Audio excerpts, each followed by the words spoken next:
Information station, WTIM. We are live here on the WTIM morning show with Andrew Holsinger, horticulture educator for the University of Illinois Extension. You're listening to WTIM, your information station. Thanks so much to our live stream sponsors, People's Bank and Trust, where they put people first, and Landmark of Taylorville, where you always do better with Landmark. Mr. Andrew Holsinger, our resident horticulture educator here, we always get informed. Oh, what's been the word out there in Christian County, out in the community? What have you been hearing from the people? We're talking trees today? Yeah, I've been getting a few phone calls about trees, people noticing things with their trees, and it's good to notice what's going on with your trees. Yeah. It's a great time to see what's going on in the realm of tree health. You know, just yesterday I was outside and given a little brief tour of some trees. Sure. And so you looked on one side and the tree looked perfectly healthy. Then you turn the corner around the tree and here the whole bark is missing. It looked like it got hit by lightning and all this decay. And so it's important to know all the aspects of your tree health. And we've had some drought as of late. And so some people have a misconception of like, well, these tree roots are deep. Surely they're going to have enough water to make it through kind of situation. But in reality, most of the water absorbing roots are very shallow in the soil. And so when that water is depleted and those first inches of soil don't have water in them, then you run into some problems and you have the need to water. And so I just looked at the U.S. Drought Monitor. They have a nice website and map, and looks like Christian County, for the most part, has escaped the level of drought that we've had, but northern Christian County is still abnormally dry. So when things get, and it's been kind of the case of abnormal dryness. And so thinking about that this fall time, if we're not getting rainfall, I know we have some rain in the forecast, but if you don't have rain, you want to make sure your trees are getting a good, healthy, soaking drench of water about every couple of weeks. Absolutely. You mentioned early on there that one of the trees you looked at, bark was missing. I think of, leaves changing at an interesting, rate. What goes into the bark missing? What is the result? What is the cause of that? Well, sometimes you might have a lightning strike. You might have natural causes that could cause the bark to have a mishap and not be there. But one of the most common things that I see is the plague of the lawnmower or weed eater. People get too close. They don't think about it. The mower cuts into the bark. Right underneath the bark is the cambium, and that's the living tissue that causes growth to go to the inside where your sapwood is that conducts the flow of water and nutrients, and the outside is that bark. So if you girdle your tree because you hit it with the lawnmower or the weed whacker, it's kind of your own fault. So one wise thing to do is to apply a ring of mulch around the perimeter of the tree. This is a great time. You might have some excess mulch. You may see some on clearance. They may be sold out by now. We don't know. But having mulch is added benefit for your tree, because if you compare a tree that's been mulched to one that has turf grass growing right up next to the trunk, the turf grass takes away some of those nutrients and water availability. And so there's competition between the tree and the turf grass. So you want to have a healthy tree. You want it to grow quickly. Add some mulch, but not right up next to the trunk. Leave some space there. But mulch trees are going to do, and that goes for a variety of plants. Like you think of blueberries, for instance. Mulch has a great impact on conserving moisture, moderating temperatures in the wintertime. So wise thing to do is think about your mulch practices here as we're going into the fall. I thought mulch around your plants, around your trees, was more of an aesthetic thing. I didn't know it had a real benefit to having it around it. So when you're going to water your trees, water your plants, you can just throw it on the mulch there. You don't have to get the bark of the tree exactly. You can just get it down to the roots. You just put a thin layer of mulch around the perimeter of the tree in a ring, but you also don't want it to be too thick, Sure. and you don't want it up next to the trunk. So some landscapers or people out there that you may have seen these. It's like a mulch volcano look. Yeah. So Yeah. you don't want that. You want more of a donut than a bagel. You want it to be kind of flat and just also.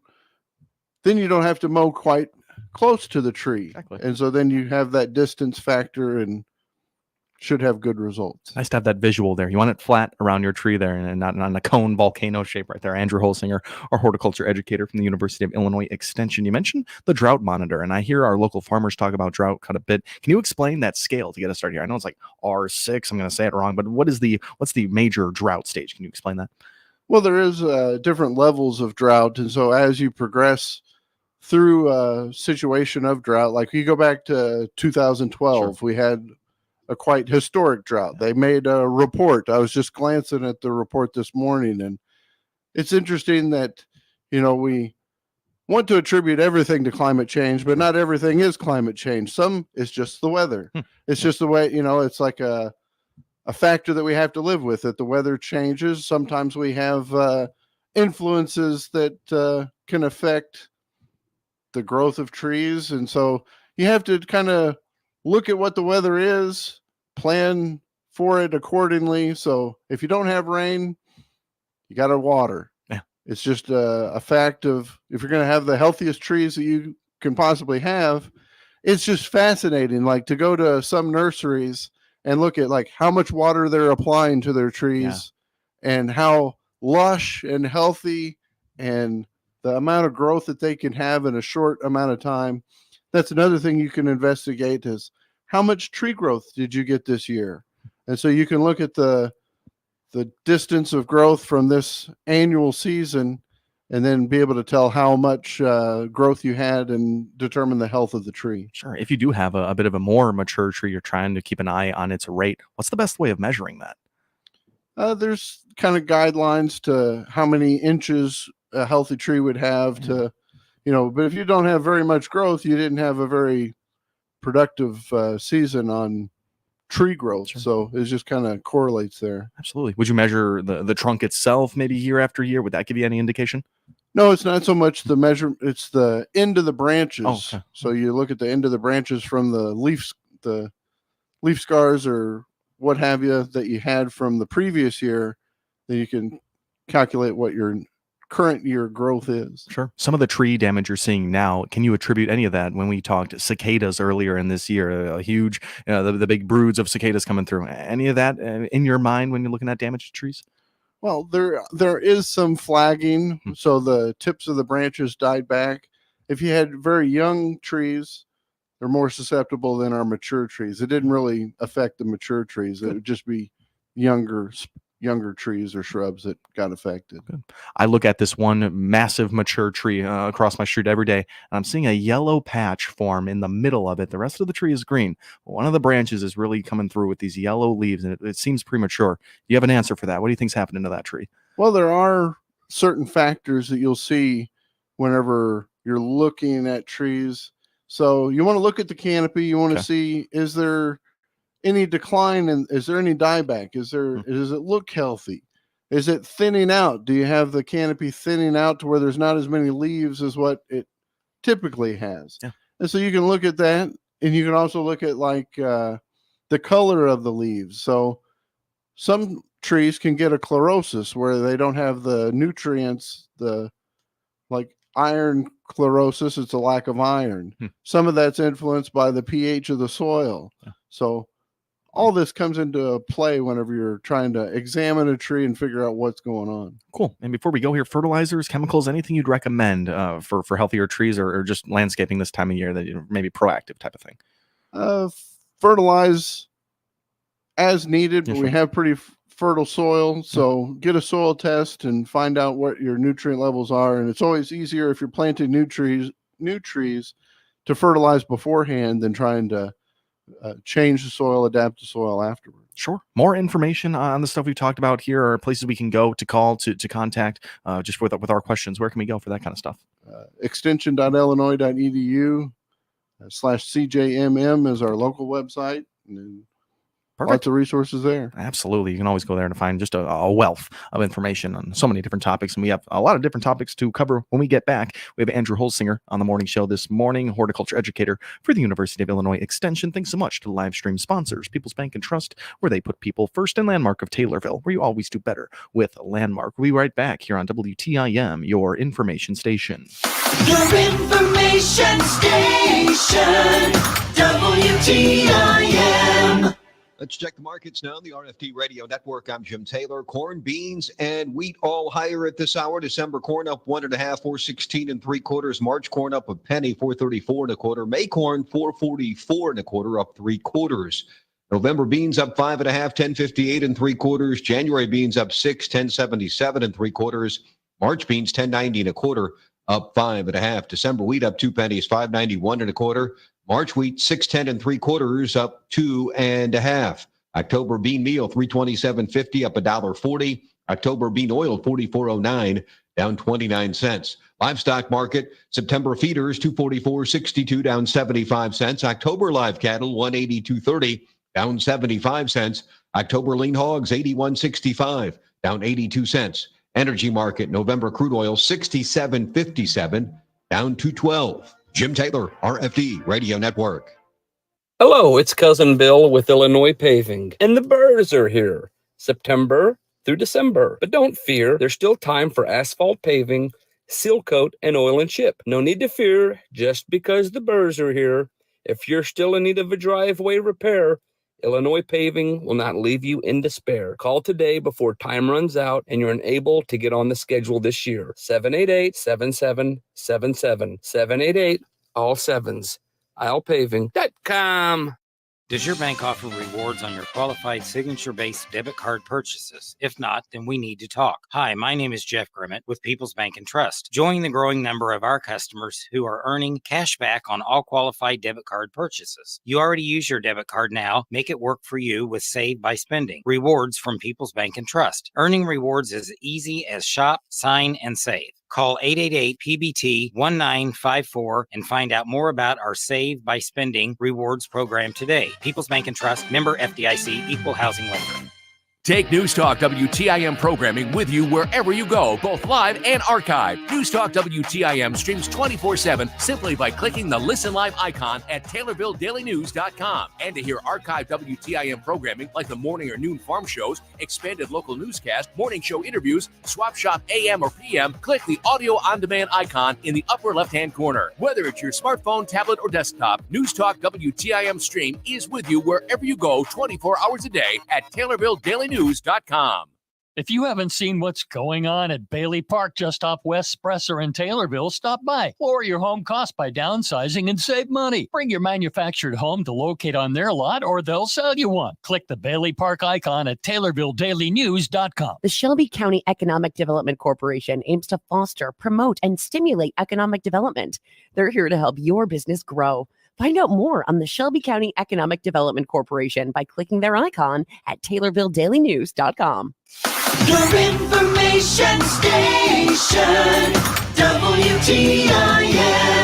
And welcome back into WTIM, your information station, in the midst of our WTIM morning show with Andrew Holsinger, horticulture educator with the University of Illinois Extension. Talked all about trees, tree health in this time of year, and just being proactive in the care for your trees here with Andrew Holsinger. Now we got some cool events to get over to you all listening out there. Youth Wreath Workshop, and it's never too early to start talking about this kind of thing. What do you got for us, Andrew? Yeah, these workshops, they like fill up fast. Yeah, they do. It's like the word gets out, and then it's like, well, we got to create a wait list or find more supplies. Like, how are we going to pull this off? Good problem to have, you know? Yeah, sometimes I've been like, well, we're going to the tree farm again. We got to cut up some more supplies here.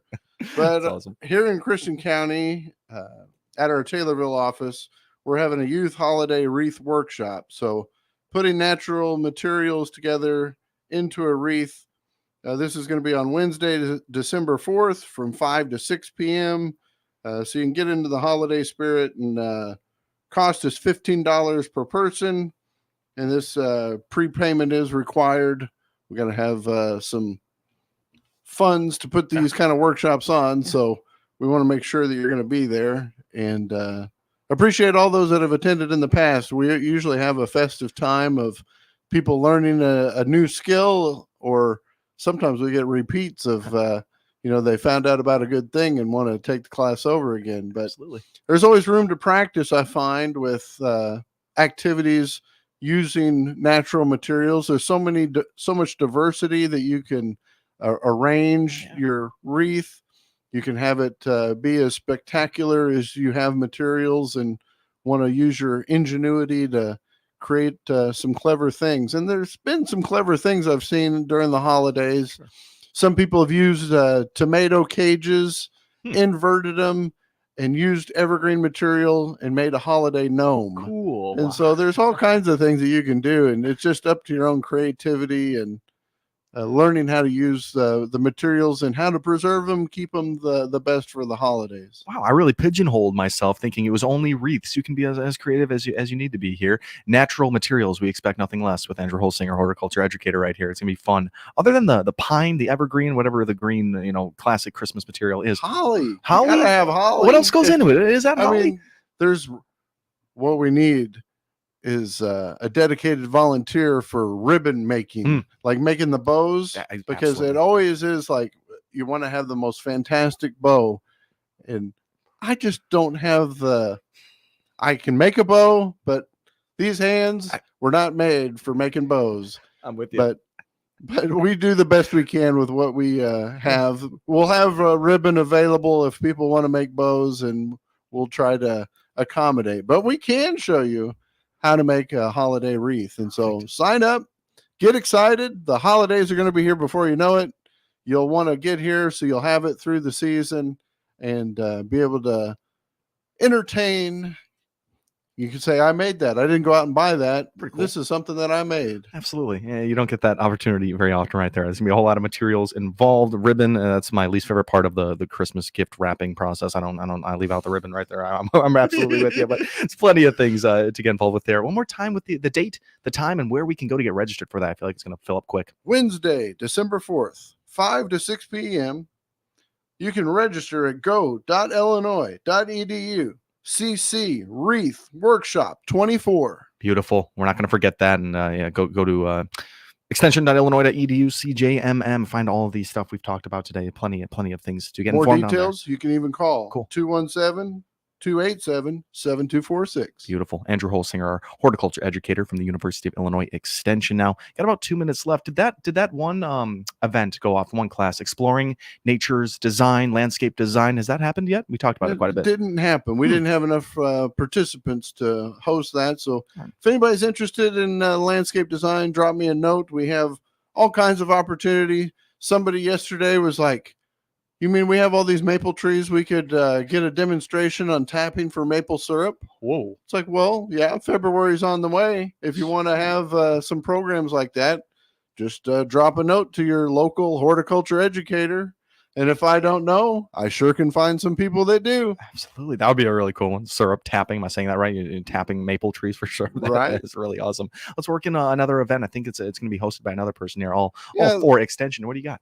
Lisa Peterson has healthy cooking classes. She has a partnership at the Taylorville Memorial Hospital. Looks like there's several dates lined up, October 22nd, January 6th, March 20th. She's always looking ahead to the future. And so sign up. There's a lot of healthy soups, fresh herbs, smart meals, how to use your food to the best of your ability at a low cost. Great workshops to sign up for. Great hospital to go to. Just fantastic, fabulous things that you can find with University of Illinois Extension. Absolutely. It's going to be fun. It's going to be very valuable in information and knowledge in that one with Lisa Peterson. Andrew Holsinger, any last words for our listeners out there before we got to go here? Just looking forward to people browsing our website, letting us know what you need here in Christian County. Beautiful. Andrew Holsinger, horticulture educator with the University of Illinois Extension right here on our WTIM morning show. It's always our pleasure to have him in. Thanks so much to the live stream sponsors, People's Bank and Trust, where they put people first, and Landmark of Taylorville, where you always do better with Landmark. You've been listening to WTIM, your information station. Your information station. WTIM. The Big 870 WTIM Assumption Taylorville, 96.1 W241 CF Taylorville.